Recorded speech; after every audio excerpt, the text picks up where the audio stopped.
Bonjour à tous et bienvenue sur notre chaîne Petit Prudencio House. Petit Prudencio House, c'est une maison de l'élégance, du savoir, de la prospérité. Pour cette formation, nous allons parler de Microsoft Office, c'est-à-dire logiciel Word, Excel, PowerPoint, PowerPoint si possible et Access. Et également, nous allons essayer de montrer comment on peut réaliser les CV professionnels et comment on peut aussi faire les demandes de casier judiciaire en ligne. Une fois encore, bienvenue à tous sur notre chaîne Petit Prudencio House. Et avant d'entamer les logiciels, comme je le disais, donc on va essayer de donner quelques notions informatiques, c'est-à-dire parler un peu de généralité sur l'informatique avant d'entamer les logiciels. Et voici comment va se dérouler la formation. Il y en aura un chapitre qui va porter sur généralité et l'autre qui va porter sur Microsoft Word et l'autre Excel, PowerPoint, PowerPoint, Access.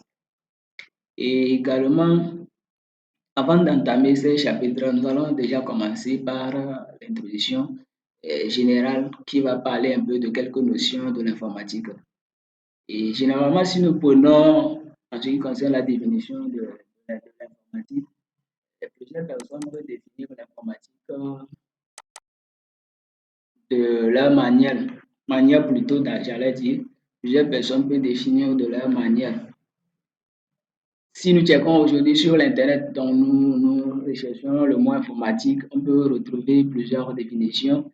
Et d'ailleurs, sur le net, et comme le dit, il y a tout aujourd'hui sur la bonne nouvelle, c'est qu'il y a tout sur l'Internet. Et la mauvaise également nouvelle, c'est qu'il y a tout sur l'Internet. Donc, nous allons revenir plus tard sur ce que je venais de citer ici comme citation. Donc, aujourd'hui, vous cherchez sur l'Internet, l'informatique, vous pouvez trouver les définitions. Donc, on peut toutefois retenir que l'informatique est une science qui permet de traiter les informations d'une manière automatique. Et aujourd'hui, on ne peut pas parler de l'informatique sans parler de l'appareil qui nous aide à faire l'informatique. Donc, l'appareil, généralement, l'appareil qui nous aide à faire l'informatique s'appelle ordinateur. Donc, comme je l'ai dit, appareil, donc ça veut dire que l'ordinateur, c'est un appareil puissant qui nous aide à traiter quoi? Les informations d'une manière automatique. Donc, nous allons maintenant parler de l'ordinateur. L'ordinateur, c'est un appareil puissant, comme je l'ai dit. Mais si nous prenons l'ordinateur, il y a plusieurs types d'ordinateurs. Et nous pouvons avoir les ordinateurs bureautiques, les ordinateurs portatifs, et que communément bien on appelle les PC, les portatifs. Et que ce soit l'ordinateur bureautique bien portatif, l'ordinateur a deux parties, une partie matérielle et puis une partie logicielle. Une partie matérielle, une partie logicielle. Donc, nous allons parler premièrement de la partie matérielle. La partie matérielle est divisée aussi en deux parties. Donc, il y a une partie qu'on appelle l'unité centrale et l'autre partie qu'on appelle quoi, les périphéries. Donc, si nous prenons la partie de l'unité centrale aussi s'est divisée en deux parties. Donc, il y a une partie de mémoire interne et une partie de mémoire externe. Donc, en ce qui concerne les parties de mémoire interne et autres, c'est ce qu'on a l'habitude d'appeler les disques durs, et les RAM et autres. Si aujourd'hui je vais aller payer un ordinateur, un portatif, donc je vais demander que le disque dur c'est combien, la RAM c'est combien. Donc, ce sont ces genres ce sont les éléments d'ailleurs de la partie matérielle, de la partie unité centrale de mémoire interne. Donc, si nous prenons aussi la partie externe, donc ce sont les clés USB et les CD qu'on peut toutefois placer. Et pour ceci, je peux me référer au portable plutôt, qui aussi ont leur partie de mémoire interne, mémoire externe. Si aujourd'hui je vais aller payer un portable, donc je vais demander voir plutôt mémoire interne c'est combien et RAM c'est combien. Voilà, donc ce sont les parties plutôt de l'unité centrale et plutôt plus précisément de parties de quoi? De mémoire interne. En ce qui concerne les mémoires externes, comme je l'ai dit, s'il s'agit de portable, téléphone portable, c'est quoi alors? Donc ce sont les mémoires externes, les cartes mémoire que nous avons l'habitude de placer dans nos portables. Donc avec l'ordinateur aussi, cela existe. Avec l'ordinateur aussi, cela existe. Donc, ce sont les éléments d'ailleurs de l'unité centrale. Si nous allons parler des périphériques, donc des périphériques aussi, il y a deux types de périphériques. Il y a les périphériques d'entrée et les périphériques de sortie. Donc, les périphériques d'entrée, ce sont les éléments qui nous aident à envoyer l'information vers l'unité centrale. Si je dis d'envoyer l'information vers l'unité centrale, c'est pour dire que quoi? Et nous voulons travailler avec notre ordinateur, on a besoin de certains éléments avant de pouvoir travailler. Donc, généralement, on a l'habitude d'appeler un élément clavier. L'élément clavier, c'est ce qui nous permet de faire des saisies. Là, on a les touches, c'est ça on appelle clavier. Et clavier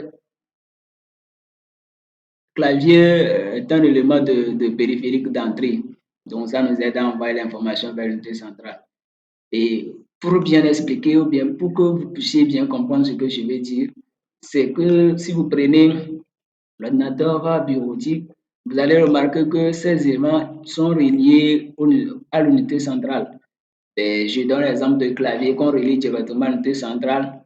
Exemple aussi de souris qui peut être vérifié d'entrée qu'on relie aussi à l'unité centrale.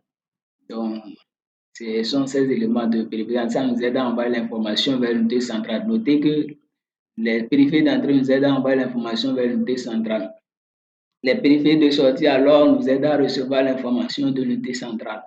Donc, c'est-à-dire si j'utilise le clavier aujourd'hui et puis je travaille, je saisis quelque chose pour voir ce que j'ai saisi. J'aurai besoin de quoi? De l'écran pour pouvoir voir, pour pouvoir regarder ce que j'ai saisi. Là, on va parler de quoi? De périphérique de sortie comme quoi? Écran. Donc, écran peut être périphérique de sortie. Périphérique d'entrée aussi, on peut donner l'exemple de microphone. Si vous entendez ce que je dis ici tout à l'heure, c'est à cause de microphone. Mais pour bien, à cause de microphone que j'ai ici, voilà pourquoi j'ai pu quoi, parler et puis je parle actuellement et puis vous entendez ce que je dis. Mais pour entendre vraiment ce que moi je dis ici par microphone, donc vous aurez besoin de quoi? Vous aurez besoin de baffles pour écouter ou bien des écouteurs pour écouter ce que moi je dis.